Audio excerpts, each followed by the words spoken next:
नमस्कार, मैं सुमित कुमार। आप देख रहे हैं सौदा खरा खरा। सौदा खरा खरा में आज हम बात करेंगे मार्केट की क्योंकि आज कारोबारी हफ्ता का आखिरी दिन है। देखेंगे किस तरीके से मार्केट की आज की चाल है और आने वाले समय में, क्योंकि नेक्स्ट वीक में मार्केट की चाल कैसी रहने वाली है। आज की अगर बात करें तो निफ्टी में फिलहाल 1% के आसपास की तेजी देखने को मिल रही है। अगर सेंसेक्स में देखें तो उसमें भी 1% के आसपास की तेजी देखने को मिल रही है। अगर निफ्टी के गिरने और चढ़ने वाले शेयरों की बात करें, क्योंकि निफ्टी में 1% के आसपास की तेजी है, तो गिरने और चढ़ने वाले शेयरों में देखें तो टेक महिंद्रा करीब करीब 4% के आसपास की तेजी के साथ कारोबार करता हुआ दिखाई दे रहा है। नतीजे ठीक ठाक आए थे, इसलिए तेजी देखी जा रही है। इसमें जियो फाइनेंशियल सर्विसेज 3.47% के आसपास की तेजी देखने को मिल रही है। टीसीएस में 3.19% की तेजी देखने को मिल रही है। एचसीएल टेक में करीब करीब 2.5% के आसपास की तेजी देखने को मिल रही है। अगर गिरने वाले शेयरों में बात करें तो डॉक्टर रेड्डीज लैब पिछले कई कारोबारी दिनों से इसमें गिरावट देखने को मिल रही थी। हिंडाल्को मेटल सेक्टर की यह कंपनी है, इसमें भी करीब करीब 1.5% के आसपास की गिरावट देखने को मिल रही है। अगर सिप्ला में देखें तो ये भी फार्मा सेक्टर की कंपनी करीब करीब 1.5% के आसपास की गिरावट के साथ कामकाज करता हुआ दिखाई दे रहा है। विप्रो को देखें तो करीब करीब 1% के आसपास की गिरावट, 1% से ज्यादा की गिरावट यहाँ भी देखने को मिल रही है, क्योंकि नतीजे ठीक नहीं आए थे।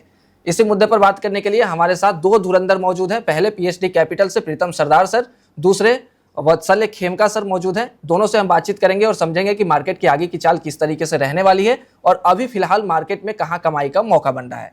सबसे पहले शुरुआत सर प्रदीप सर आपसे ही कर लेते हैं। क्या लग रहा है सर मार्केट का मूड माहौल नेक्स्ट वीक के लिए?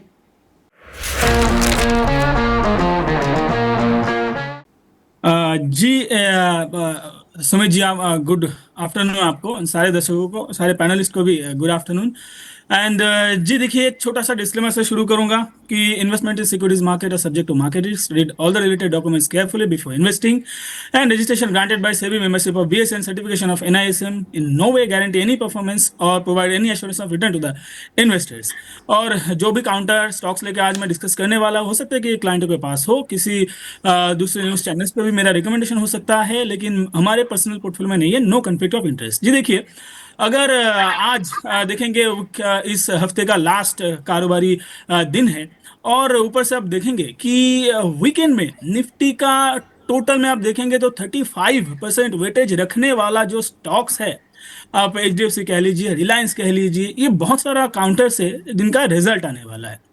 अब ऊपर से और एक चीज आपको तो सारे हम देख ही रहे हैं कि वीकेंड में ही जो कुछ भी नेगेटिव डेवलपमेंट्स है वो वीकेंड में ही आता है। राइट। हालांकि मार्केट इसमें रिएक्ट करना थोड़ा बंद कर दिया है, लेकिन फिर भी ये जो 35% वेटेज और उसका रिजल्ट आने वाला है वीकेंड में, तो ये थोड़ा कॉशियसली आपको देखना पड़ेगा कि कैसा रिजल्ट आता है। जो मुझे लगता है कि रिजल्ट अभी तक तो जो आया है बढ़िया रहा है, बैंकों का जो रिजल्ट आया है बढ़िया रहा है। तो इस बार जो रिजल्ट आने वाला है वो भी मोटा तौर पे आप बढ़िया ही रहने वाला है या फिर न्यूट्रल। तो देखने वाला ये चीज रहेगा कि मंडे को मार्केट कैसा रिएक्ट करता है, ये सारे रिजल्ट के बेस पे। और ऊपर से निफ्टी का अगर बात करें तो एफआईआई को भी इंडेक्स लेवल पे थोड़ा पोजीशन घटाते हुए देखा गया है, थोड़ा लॉन्ग में भी पोजीशन एफआईआई ने बनाया है। लेकिन ये मार्केट ना एक लेवल को बार बार रेस्पेक्ट कर रहा है, वो है ऊपर की तरफ देखेंगे तो 24,250 ये लेवल आज तो अभी चल रहा है 24,280 के आसपास अभी चल रहा है। तो ये अगर आज के सेशन पे अगर सस्टेन करता है तो फिर हो सकता है कि मंडे को, और साथ में अगर ये रिजल्ट बढ़िया आता है तो फिर मंडे को आपको एक यहाँ पे बढ़िया रैली देखने को मिलेगा, जो हो सकता है कि 24,400 को भी टच करें और वहां पे वापस से आपको रेजिस्टेंस देखने को मिलेगा। और अगर नीचे की तरफ देखें तो मेजर जो सपोर्ट लेवल दिखता है वो है 24,300 के आसपास। अगर ये टूटता है तो 23,800 तक भी निफ्टी टेस्ट कर सकता है, जो मुझे लगता है कि नहीं होगा। अब देखते हैं बाकी वीकेंड में क्या रहता है, उसके ऊपर डिपेंड करेगा मंडे का सेशन जो खास रहने वाला है। जी ओके। वत्सल सर, आपको क्या लग रहा है 24,400 का जो रेंज है, बार बार निफ्टी जहां से रिजेक्ट हो जा रहा है, फिर नीचे के लेवल पे हम देख पा रहे हैं उसको 24,000 भी तोड़ दे रहा है, क्योंकि जब काफी ज्यादा अनसर्टेनिटी हो रही है, ट्रंप का बयान इस तरह के आ रहा है, क्रूड में काफी ज्यादा उछाल है, तो इस सिचुएशन में नेक्स्ट वीक के लिए क्या स्ट्रेटजी है सर आपकी तरफ से? देखिए सुमित जी, एक तो हम फ्राइडे को मार्केट क्लोज होने के बाद रिलायंस के रिजल्ट आने वाले हैं। राइट। तो मुझे लगता है कि निफ्टी में लॉन्ग पोजीशन थोड़ा सा ट्रेडर्स के लिए या इन्वेस्टर्स के लिए, शॉर्ट टर्म ट्रेडर्स के लिए रिस्की हो जाएगा निफ्टी की पोजीशंस को लॉन्ग कैरी फॉरवर्ड करना, क्योंकि अभी तक पिछले अगर हम 2 से 3 महीने का ट्रेंड देखें तो जब भी फ्राइडे सेशंस पास आते हैं तब ट्रंप की स्टेटमेंट सैटरडे को स्टार्ट हो जाती है एंड मंडे मॉर्निंग तक या ट्यूसडे स्टार्ट तक ट्रम्प अपनी स्टेटमेंट्स वापस ले लेते हैं। तो इसी कारण जो ट्रेडर्स अब अगर फ्राइडे को आज की अगर हम देखें, रिलायंस की बात भी करें, अगर एचडीएफसी बैंक की बात करें या आईटी सेक्टर की भी बात करें, तो जो निफ्टी को जो पूरा सपोर्ट मिला हुआ था वो इन ही सेक्टर से मिला हुआ था। एंड ऑल्दो मार्केट कहीं ना कहीं ये एक्सपेक्ट करके बैठा है कि रिलायंस के रिजल्ट उतने अच्छे नहीं एक्सपेक्टेड है, रीजन बीइंग एनर्जी के प्राइसेस पिछले 3 से 4 महीने से काफी एस्केलेटेड लग रहे थे। तो मार्केट ने ये ऑलरेडी मुझे लगता है डिस्काउंट इन कर लिया है। इसी कारण आज जो रिलायंस है उसमें थोड़ी रैली भी देखी, बट ये रैली सस्टेनेबल है या नहीं ये हमें रिजल्ट के बाद पता लगेगा रिलायंस के। तो मार्केट मेरे को लग रहा है कि थोड़ा सा फ्राइडे को लेकर ज्यादा एक्साइटेड फील कर रहा है। ऑल्दो जो 24,200 से लेकर 24,250 तक के जो कैश लेवल्स हैं निफ्टी के लिए, वो फिलहाल एक रेजिस्टेंस का काम कर रहे थे। एंड आज ही के सेशन में ऑल्दो निफ्टी ने ब्रेकआउट दिया यहाँ से, बट क्या ये सस्टेनेबल है 3.5 तक, ये हमें देखना जरूरी है। दूसरा, अगर मैं मिड कैप इंडेक्स की बात करूं, स्मॉल कैप इंडेक्स की बात करूं, निफ्टी नेक्स्ट 50 की बात करूं, तो तीनों ही इंडेक्स आज रेड में ट्रेड कर रहे हैं। तो ये साफ तौर पर क्लियर है कि जो रिटेल पार्टिसिपेंट्स हैं उनके पोर्टफोलियो में तो आज रेडनेस ही दिखने को मिलेगा, बट जो भी अगर निफ्टी को ट्रैक कर रहा है अपने पोर्टफोलियो के साथ, उनके पोर्टफोलियोज को मे भी थोड़ा ग्रीन ट्रेड करता हुआ दिख सकता है। तो ओवरऑल जो सेंटीमेंट है मुझे लग रहा है कि वो रिजल्ट के सेशन को लेके, एनर्जी मार्केट को लेके, ट्रम्प को लेके थोड़ा साइडवेज तरीके से ट्रेड कर रहा है। अगर आप यही चीज आप मेटल मार्केट में भी देखेंगे तो आज गोल्ड एंड सिल्वर दोनों ही बिल्कुल डाउन से ट्रेड कर रहे हैं, मतलब 400-500 रुपए या तो ऊपर है, 400-500 रुपए नीचे है। ओके सर, अगर हम एफआईआई को लेकर के देखें कि एफआईआई का रुख किस तरीके से बना हुआ है, क्योंकि जुलाई की जब शुरुआत हुई थी तब एफआईआई लगातार खरीदारी कर रहे थे, बीच में कभी कभी बिकवाली भी होती थी, लेकिन अगर हम अभी देखें, अभी कल तक के अगर डेटा को देखें 16 जुलाई तक के, तो हमें देख पाते हैं कि 4,170 करोड़ के आसपास जो अगर जो खरीदारी हुआ था उसको अगर माइनस कर दे तो 4,170 करोड़ के आसपास की बिकवाली एफआईआई की तरफ से हो गई है। तो कहाँ दिक्कत आ रही है सर? देखिए, स्टार्ट अगर हम 2026 के स्टार्ट से देखें तो जनवरी में भी एफआईआईज ने काफी हैवीली सेल किया था। राइट। तो आप अगर पहले के मंथ से अगर जुलाई को कंपेयर करेंगे तो पिछले के कंपैरिजन में इस मंथ में बहुत कम एफआई की सेलिंग आई है। एंड अगर हम निफ्टी की ऑप्शंस की बात भी करें या फ्यूचर्स ऑप्शन की बात भी करें तो एफआई इस टाइम रिकॉर्ड शॉर्ट पोजीशन पर बैठे हैं अपने। तो हम लोग ये नहीं बोल सकते कि आगे जुलाई अगर एंड आ रहा है या अगस्त स्टार्ट आ रहा है कि यहाँ से एफआईआईज अपने शॉर्ट्स को और इंक्रीज करेंगे। ऑलरेडी मुझे लग रहा है कि एफआईआईज अपने all time high short position पर बैठे हैं। एंड यहाँ से धीरे धीरे जैसे सिलेक्टेड स्टॉक्स हैं उनमें एफआईआई की बाइंग धीरे धीरे आती रहेगी। ऑल्दो जो ओवरऑल डेटा है वो अभी भी नेगेटिव ही रहेंगे क्योंकि सिलेक्टिव काउंटर्स में बाइंग आएगी भी। तो ओके, ठीक है। प्रीतम सरदार सर, आपसे अब सवाल है कि टीसीएस, एचसीएल टेक और टेक महिंद्रा तीनों के नतीजे आ चुके हैं। टीसीएस को अगर हम देख पा रहे हैं तो एक वीक में 7% के आसपास की तेजी देखी जा रही है टीसीएस में। एचसीएल टेक में भी नतीजों के बाद गिरावट आई थी लेकिन आज तेजी देखने को मिल रही है। टेक महिंद्रा में भी देखें तो 6% से ज्यादा की तेजी टेक महिंद्रा में देखने को मिलती है, लेकिन अभी भी तीनों शेयर जो हैं वो अपने हाई से 15 से 30% के आसपास की गिरावट के साथ कामकाज कर रहे हैं। क्या बता रहा है चार्ट सर? मौके बनते दिख रहे हैं? क्योंकि टीसीएस में आपने पहले भी कहा था कि मौके एक बनते हुए दिख रहे हैं, लेकिन अब ऐसा लग रहा है कि थोड़ी मतलब रफ्तार धीमी होती नजर आ रही है। जी देखिए, अगर पूरे आईटी काउंटर्स की बात करें तो एफआईआई का सबसे बड़ा जो सेलिंग आया है वो आईटी काउंटर्स में ही आया है। अब ऊपर से देखिए आईटी काउंटर्स का भी हालात ऐसा है ना कि इतना ना मारो कि उसका दर्द ही खत्म हो जाए। और ये डायलॉग अभी मैं भी ये फॉलो करता हूँ और ऊपर से देखेंगे प्रदीप जी भी ये फॉलो करता हूँ। पीएचडी कैपिटल का ये एक स्लोगन जैसा बन चुका है कि इतना मत मारो किसी काउंटर्स को जो कि उसका दर्द ही खत्म हो जाए। अब आईटी का हालात ऐसा है। अब देखेंगे ऊपर से कल भी आप देखेंगे कि यूएस मार्केट में जो सेमीकंडक्टर थीम है वहाँ पे जो चीप स्टॉक्स है वहाँ पे भी गिरावट आया जो काइंड ऑफ आईटी से ही रिलेटेड है, लेकिन इंडियन मार्केट में इसका ज़्यादा बड़ा रिएक्शन कुछ नहीं आया। अब ऊपर से सिर्फ अगर आप रिजल्ट की देखें तो विप्रो का जो रिजल्ट आया है ये थोड़ा सा न्यूट्रल रहा है। बाकी जो काउंटर से टेक महिंद्रा का रिजल्ट आया था वो एकदम पूरा बीट कर दिया सारा एक्सपेक्टेशन। एचसीएल टेक को भी देखेंगे टीसीएस का भी देखेंगे, मोटा मोटा नॉर्मल रिजल्ट रहा है। अब इन्वेस्टर्स को इसमें क्या चाहिए ना, इसमें कंटिन्यूटी चाहिए कि हाँ ये जो एआई का जो दौर था, एआई का जो नेगेटिव इफेक्ट था आईटी काउंटर्स में, इसके चलते जो रिजल्ट में इफेक्ट था वो आईटी काउंटर्स ने एब्जॉर्ब कर लिया। अब आगे जाके ये रिजल्ट वापस से कंटिन्यू होगा, मतलब जो रिजल्ट इस बार आया है आने वाले क्वार्टर्स में भी वैसा ही अगर रहा या फिर उससे थोड़ा अच्छा रहा तो उसमें इन्वेस्टर्स को ना कॉन्फिडेंस आएगा। और यही कॉन्फिडेंस जो आईटी काउंटर्स में अभी थोड़ा सा मिसिंग है। लेकिन आप ओवरऑल अगर आईटी काउंटर्स को देखेंगे तो यहाँ पे थोड़ा सा बॉटम आपको बनते हुए नजर आएगा, और टेक महिंद्रा आज बढ़िया चला है। अब मैं टीसीएस को भी देख रहा हूँ, हाँ लगभग 3% आज के सेशन में ये ऊपर चल रहा है। तो यहाँ पे देखेंगे, और ऊपर से तो हम क्योंकि आईटी में अब थोड़ा हम बुलिश हो रहे हैं, तो हमने तो एक मॉडल पोर्टफोलियो भी लॉन्च किया स्मॉल केस में, जो पूरा आईटी काउंटर्स को ट्रैक करते हैं, आईटी ट्रैकर्स।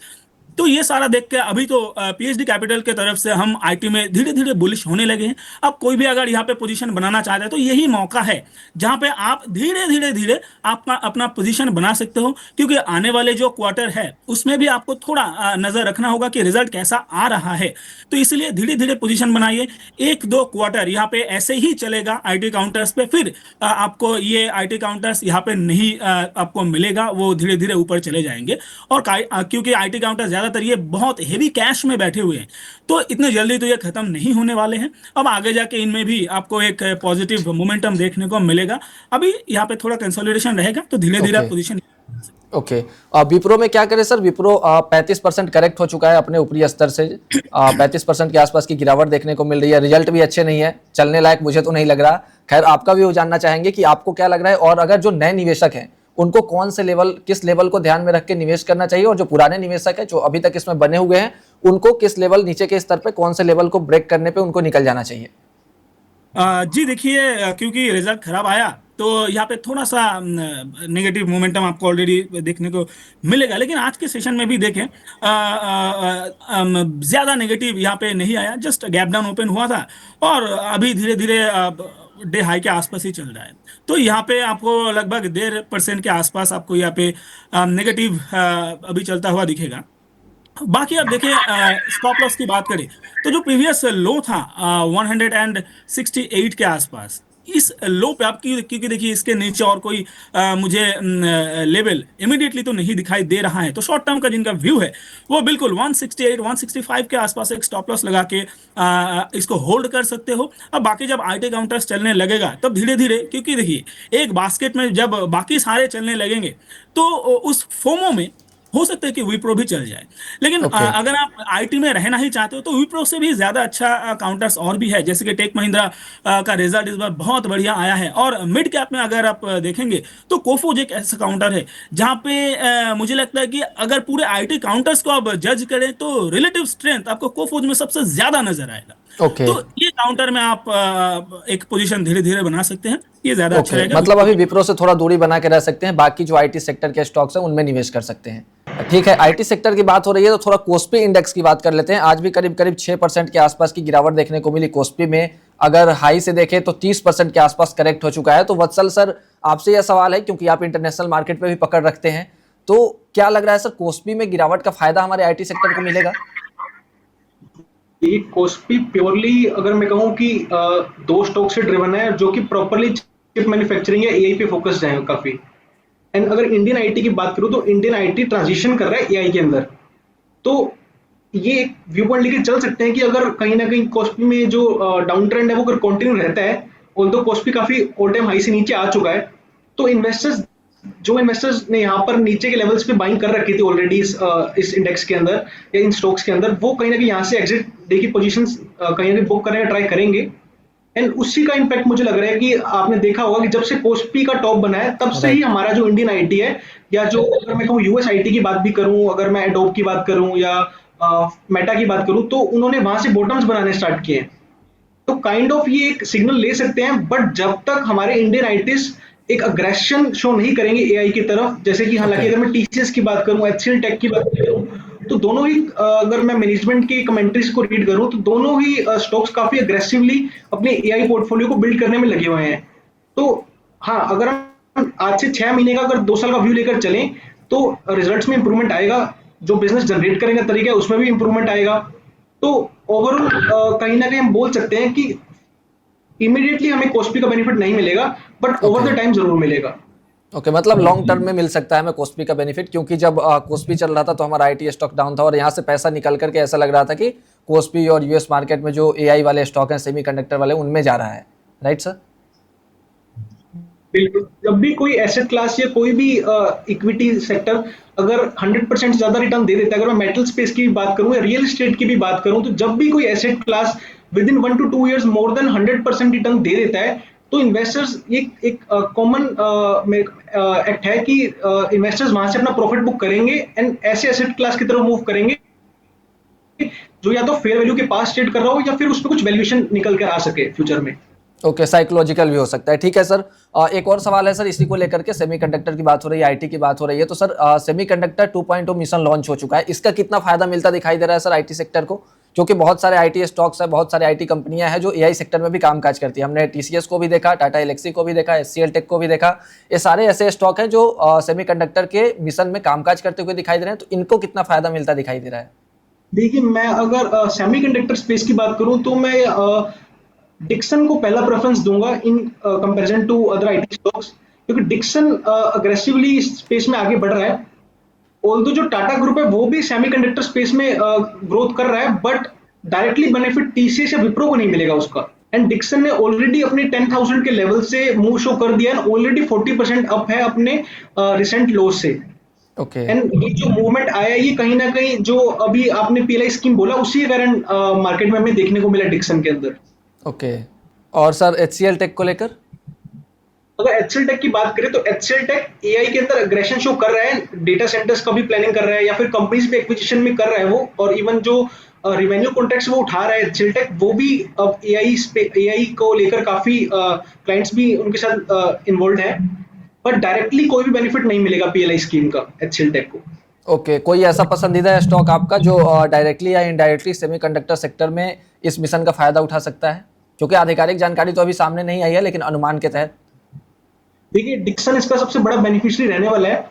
ओके रीजन भी, डिक्सन ने पास्ट में भी इसी तरीके के मूव शो किए जब भी पीएलआई स्कीम्स अनाउंस हुई हैं, एंड अभी जो रिसेंट डिक्सन अपने ऑल टाइम हाई से नीचे आया था, उसका रीजन यही था कि पीएलआई स्कीम एक्सपायर हो रही थी। ओके एंड जब से गवर्नमेंट ने वापस पीएलआई स्कीम को 2.0 लॉन्च किया है, तब से डिक्सन के अंदर हमें मूव देखने को मिला है। तो मुझे लग रहा है कि डिक्सन के अंदर ये ट्रेंड थोड़ा सा कंटिन्यू रह सकता है अभी 10 से 20% की रेंज का। ओके, ठीक है। अब आते हैं फाइनेंशियल सर्विसेज पे, थोड़ा बहुत दिन से बातचीत नहीं हुई है, तो प्रीतम सर फाइनेंशियल सर्विसेज में जियो फाइनेंशियल के नतीजे अच्छे आए हैं, तेजी भी देखने को मिल रही है स्टॉक्स में। क्या लग रहा है सर, मौके बनते कहीं दिखाई दे रहे हैं चार्ट के नजरिए से अगर देखें तो? जी देखिए, अगर जियो फाइनेंशियल की बात करें तो रिलायंस ग्रुप में जियो फाइनेंशियल एक बड़ा काउंटर है। और यहाँ पे अभी तो धीरे धीरे रिजल्ट अच्छा आना शुरू हुआ है। अब आगे जाके इसमें और भी अच्छा रिजल्ट आने वाला है, क्योंकि ब्लैक रॉक के साथ इनका जो करार था, अब इसका धीरे धीरे आपको बेनिफिट आता हुआ दिखाई देगा। वैसे शुरू शुरू में जब इनका बिजनेस ठीक से शुरू भी नहीं हुआ था, तब से ये हाइप में था। इसलिए आप देखेंगे आईपीओ आने के बाद जो चला था, उसके बाद जो गिरा है, उसके बाद से कंसोलिडेशन में ही रहा है। अब जियो फाइनेंस इन्वेस्टर्स को लगता है कि जियो फाइनेंशियल को वो प्रूफ करने दिया जाए कि हाँ, ये सारा जो हाइप था मार्केट में जियो फाइनेंशियल को लेके, वो अब धीरे धीरे जियो फाइनेंशियल भी प्रूफ करता हुआ दिखाई दे रहा है। अभी बॉटम के आसपास है और यहाँ पे आप धीरे धीरे एक्यूमुलेशन करके बिल्कुल जा सकते हो। ऊपर से देखेंगे कि आज भी बैंक निफ्टी, जो फाइनेंशियल काउंटर्स है, एनबीएफसी, ये सारे काउंटर्स में थोड़ा आपको एक मूव आता हुआ दिखाई देगा, जैसे कि बजाज फाइनेंस अब देख लीजिए। बाकी और एक दो काउंटर्स है जो मुझे भी बहुत अच्छा लगता है। प्राइवेट बैंक तो आज बढ़िया चल रहा है। तो जियो फाइनेंशियल्स, क्योंकि वो फाइनेंस से ही रिलेटेड है, अब इसमें भी आपको एक धीरे धीरे एक सेंटिमेंट सुधरता हुआ दिखाई देगा। अब यहाँ पे अगर आप पोजीशन बनाना चाहते हैं तो बहुत ही अच्छा लेवल है। आपको धीरे धीरे काउंटर में ऑल टाइम हाई भी आता हुआ दिखाई देगा, लेकिन ये शॉर्ट टर्म मोमेंटम ट्रेडिंग के लिए नहीं होगा।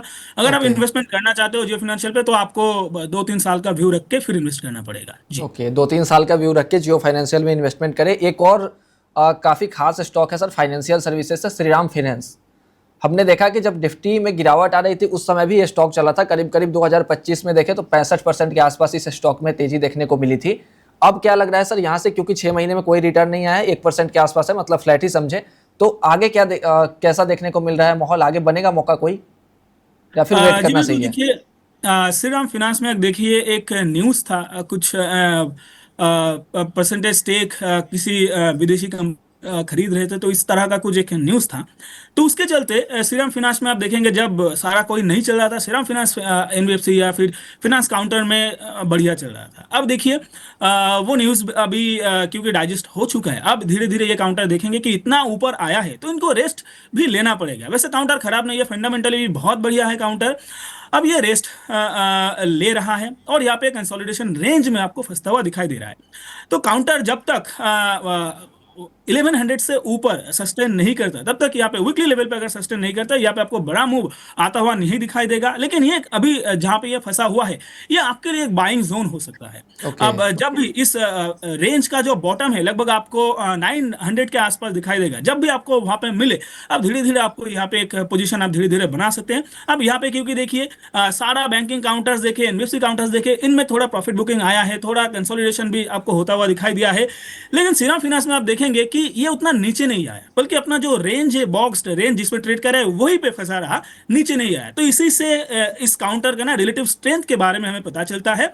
और जब भी ये सारा बैंकिंग अभी तो आज भी बढ़िया चला है, अब धीरे धीरे जब ये चलने लगेंगे तो ये ऐसे ही काउंटर्स आपको सबसे पहले भागते ओके हुए नजर आएंगे। ओके जी। अब आते हैं सर बैंक पर, बैंकिंग सेक्टर पे आते हैं। कुछ छोटे बैंकों के बैंक के नाम है, यस बैंक, आरबीएल बैंक और बंधन बैंक। क्या लग रहा है वत्सल खेमका सर, मौके बनते दिखाई दे रहे हैं इसमें, या कोई आपका पसंदीदा जो बैंकिंग स्टॉक हो जो अच्छा खासा मुनाफा बना सके इस माहौल में जहां पूरा बाजार रेंज बाउंड में है? देखिए, बंधन बैंक का अगर हम देखें पिछले 6 महीने का ट्रेंड, जब से बीजेपी ने वेस्ट बंगाल में सीट्स एक्वायर की हैं, उसके बाद से बंधन बैंक ने हमें काफी अच्छा मोमेंटम देखने को मिला है। एंड अगर बंधन बैंक 200 के लेवल्स पे एक मंथली या वीकली क्लोज दे देता है 3-4 वीक्स का, तो बंधन बैंक यहाँ से अपनी रैली को कंटिन्यू भी कर सकता है। एंड बंधन बैंक इजीली हमें 350-400 के लेवल्स दिखा सकता है 1 से 2 सालों में। ओके एंड अगर बंधन बैंक का देखें तो बंधन बैंक ने पिछले कुछ टाइम में अपने एनपीएस पे भी काफी वर्क किया है। एंड अगर मैं इनके लोन रेशियोज की बात करूं, जो करंट अकाउंट डिपॉजिट रेशियोज हैं इनके, वो भी पहले से काफी इंप्रूव हुए हैं इनके। एंड अगर मैं बाकी दो काउंटर, आपने RBL bank and yes bank का बोला था ना, यस यस, आरबीएल बैंक और यस बैंक। आरबीएल बैंक का मुझे लग रहा है कि फिलहाल के लिए जो मूव था वो ओवर हो चुका है। ओके एंड यहाँ से कोई ऑल्दो जो आरबीएल बैंक है उसके अंदर काफी बड़े स्टेक फॉरेन बैंक से एक्वायर कर रहे हैं, बट स्टिल मुझे आरबीएल बैंक के अंदर यहाँ से कोई फर्दर मूव नहीं दिख रहा है। रिस्क टू रिवॉर्ड भी फेवरेबल नहीं लग रहा है। एंड येस बैंक की बात करें तो येस बैंक पर मेरा कोई व्यू नहीं है फिलहाल के लिए। ओके और एचडीएफसी एसबीआई पर सर, बड़े बैंक है दोनों, एक अगर प्राइवेट एचडीएफसी सेक्टर के पीएसयू के। बिल्कुल, अगर एचडीएफसी बैंक की बात करें तो एचडीएफसी बैंक अपने 800, अभी रिसेंटली देखें हम तो जनवरी के आसपास एचडीएफसी बैंक अपने ऑल टाइम हाई से अप्रोक्सीमेटली 25 से 27% डाउन था। तो वहां से एचडीएफसी बैंक ने एक अच्छा रिवर्सल भी शो किया है, हालांकि राइट कंसोलिडेशन के तरीके से रिवर्सल आ रहा है। तो फिलहाल जो 800 का जो सपोर्ट है, अगर एचडीएफसी बैंक उसे मेंटेन करके रखता है तो एचडीएफसी बैंक यहाँ से हमें आने वाले 1 साल के अंदर अंदर एक नया ऑल टाइम हाई भी इजीली शो कर सकता है। एंड फिलहाल के लिए मुझे 3 काउंटर्स ही सबसे बेस्ट लग रहे हैं बैंकिंग सेक्टर में, वो है HDFC bank, Kotak bank and बंधन बैंक। एंड अगर ओके हम बैंक निफ्टी की बात करें तो बैंक निफ्टी भी जो 57,500 का जो कैश लेवल है, बैंक निफ्टी वहां पे एक अच्छा सपोर्ट बनाकर चल रहा है अपना। एंड बैंक निफ्टी भी हमें जल्दी ही ऑल टाइम हाई बनाता हुआ दिख सकता है। ओके और सर एसबीआई को लेकर के क्या टारगेट रखे सर अगले 2-3 साल के लिए? देखिए, एसबीआई फिलहाल 1000 आई थिंक 1020 पे ट्रेड कर रहा है। अगर मैं इसके लेवल्स की बात करूं तो देखिए 1030 का इसका रेजिस्टेंस है, जहां पर ही ट्रेड कर रहा है। अगर ओके इस लेवल को रिस्पेक्ट कर लेता है एंड बैंकिंग सेक्टर में हम वही ग्रोथ जो भी देख रहे हैं वो आती हुई अगर एसबीआई में मिलती रहती है हमें, तो एसबीआई हमें इजीली 1120 तक के लेवल्स दिखा सकता है with in I think in next 1 और 2 क्वार्टर्स। ओके नेक्स्ट 1 से 2 क्वार्टर में 1120 के आसपास का लेवल दिखा सकता है एसबीआई। बिल्कुल। ओके अब सर आते हैं आगे क्या करना है निवेशकों को ऐसे सिचुएशन में जहां मार्केट नहीं चल रहा है, कौन से स्टॉक पे ध्यान देना है, कौन सा सेक्टर पे ध्यान देना है, कहां पैसा बन पाएगा, कहां से निवेशक मुनाफा कमा पाएंगे? प्रीतम सरदार सर आपसे शुरू करते हैं। सर बताइएगा निवेशकों को क्या करना है सर, कौन सा सेक्टर पे ध्यान दे निवेशक? जी देखिए, अभी तो फिनांस बैंकिंग ये सारा बढ़िया चल रहा है, आज के सेशन में भी चल रहा है। और आप SBI भी देख लीजिए, HDFC देख लीजिए, ICICI, एक्सिस बैंक, सारे प्राइवेट बैंक देख लीजिए, नीचे से बॉटम बना के बहुत ऊपर आ चुका है और अभी थोड़ा रेजिस्टेंस फेस कर रहा है। लेकिन मुझे लगता है कि ये मोमेंटम आपको वापस से कंटिन्यू होता हुआ दिखाई देगा। और ऊपर से आप देखेंगे क्योंकि जो क्रूड अभी तो जैसा न्यू नॉर्मल जैसा बन रहा है कि जो हमारा एक्सपेक्टेशन था 72-75 के आसपास, लेकिन वो अब 80 के आसपास कैसा एक बेस बन रहा है ऐसा लग रहा है। लेकिन उसमें भी मार्केट, इंडियन मार्केट रिएक्ट नहीं कर रहा। तो इसमें देखेंगे जो फिनेंस काउंटर्स है ये, क्योंकि देखिए मार्केट में जब भी बड़ा मूव आता है उससे पहले सबसे पहले यहाँ पे फिनेंस काउंटर्स का ही सबसे बड़ा रोल रहता है। तो ऐसे में ये सारा काउंटर्स मुझे चलता हुआ नजर आ रहा है। ऐसा ही एक काउंटर रहेगा बजाज फाइनेंस। बहुत देर तक 2024 से भी अगर आप देखेंगे तो एक कंसोलिडेशन रेंज में फंसा हुआ था। ओके और इसमें आप देखेंगे अभी हाल ही में ये यहाँ पे एक बड़ा मूव आया है, वीकली चार्ट पे, मंथली चार्ट पे ब्रेकआउट है। और ये ब्रेकआउट, ये मोमेंटम मुझे कंटिन्यू होता हुआ दिखाई दे रहा है। अगर काउंटर में आपका व्यू थोड़ा मिड से लॉन्ग टर्म का व्यू रहता है, एक 9 महीना या फिर 1 साल का अगर आपका व्यू रहता है, तो counter all time high and उससे भी ऊपर 1200-1300 का लेवल तक भी आता हुआ आपको दिखाई दे सकता है। थोड़ा धीरे चलता है क्योंकि बड़ा काउंटर है, तो थोड़ा धीरे चलता है। और ऐसा ही काउंटर जो धीरे चलता है वो आपको लॉन्गर टर्म में अपने ट्रेंड को सस्टेन करता हुआ भी दिखाई देता है। तो यहाँ पे व्यू ओके आपको लॉन्ग टर्म रखना चाहिए और यहाँ पे आपको पोजीशन बनाने का सलाह रहेगा जी। ओके वत्सल्य सर, आपका फेवरेट सेक्टर जो इस कंसोलिडेशन वाले फेज में कमाई करा सके? देखिए, मैं उस सेक्टर को ट्राई करूंगा जो अभी एनर्जी के, क्रूड के बढ़ते प्राइसेस के कारण काफी इम्पैक्टेड रह चुका है। सो मेरा व्यू रहेगा कि टायर सेक्टर के स्टॉक्स को थोड़ा स्टडी करें एंड जहां पर आपको बॉटम फॉर्मेशन के साइंस दिखते हैं वहां से उस स्टॉक को पिक करें, ट्राई करें। रीजन बीइंग जो क्रूड है वो 6 to 7,000 की रेंज में ही ट्रेड करेगा। ऑल्दो टेम्परेरीली हमने देखा कि अभी भी क्रूड 7,500 की रेंज में ट्रेड कर रहा है, बट ये ज्यादा दिन तक वो सस्टेनेबल नहीं है। तो टायर इंडस्ट्री मुझे लग रहा है कि थोड़ा सा वॉच करने के हिसाब से पर्सपेक्टिव से अच्छा रहेगा। दूसरा, अगर मैं बात करूं chemical sector and with in chemical sector, अगर मैं पेट्रोकेमिकल स्पेस की बात करूं तो वो भी काफी इंपैक्टेड रह चुका है एनर्जी के कारण। तो उस सेक्टर पर वॉच रखें एंड इन्वेस्टर्स को वहां से कुछ जरूर अंडर वैल्यूड या फेयरली वैल्यूड स्टॉक्स जरूर मिलेंगे। इसको अगर आगे 6 to 12 मंथ्स कैरी फॉरवर्ड करते हैं तो उनमें अच्छे 20 से 30% गेन्स आने के अच्छे चांसेस रह सकते हैं। ओके एनर्जी सेक्टर की सर आपने बात की तो एक सवाल भी मुझे याद आया सर, लास्ट अंतिम क्वेश्चन है। आईईए के चीफ ने बयान दिया है कि इस जो हल्के में जो हम क्रूड को ले रहे हैं इतना हल्के में लेने की जरूरत नहीं है। अगर 1 वीक तक क्रूड का जो लेवल है वो अगर ऊपर सस्टेन करता है $80 $85 के आसपास प्रति बैरल के आसपास, तो हमें काफी ज्यादा नुकसान हो सकता है और आने वाले समय में दिक्कतें हो सकती है। देखिए, अगर मैं बात करूं तो कहीं ना कहीं डायरेक्टली जो अगर हम बात करें पेट्रोलियम स्पेस की वो तो पूरा ही इम्पैक्टेड रहेगा। ऑल्दो आप रिलायंस के काउंटर की बात करेंगे तो रिलायंस का काउंटर भी इम्पैक्ट होगा इससे। एंड अगर हम इंडिया की बात करें तो इंडिया एज अ होल ही क्रूड को इंपोर्ट कर रहा है। जब भी कोई भी इंपोर्ट रिलेटेड प्रोडक्ट हमारा अगर बढ़ता है तो उसका सबसे बुरा बेनिफिट आता है हमारे INR के रेट पर, दूसरा हमारे कंपनीज की प्रॉफिटेबिलिटी पर। तो अगर क्रूड के प्राइसेस ऊपर रहेंगे तो पूरा मार्केट ही इंपैक्टेड रहेगा। बट मुझे लग रहा है कि निफ्टी की स्पेस की बात करूं या एज अ मार्केट होल की बात करूं तो मार्केट ने ये ऑलरेडी डिस्काउंट कर लिया है क्रूड का कि क्रूड इन्हीं रेंजेस पे उन्हें मिलेगा। अब यहाँ से सेकंड पॉइंट आता है कि अगर क्रूड नीचे के लेवल्स दिखाता है तो यहाँ से हमें मार्केट में इंप्रूवमेंट की देखने को मिलेगा। बट अगर क्रूड इन्हीं लेवल्स पे सस्टेन करता है $80 के पास, $90 के पास, तो फिर मार्केट वापस एक कंसोलिडेशन में चला जाएगा यहाँ से। बहुत बहुत धन्यवाद सर आप दोनों का, आप लोगों ने समय निकाला हमारे दर्शकों के लिए। Thank you so much sir.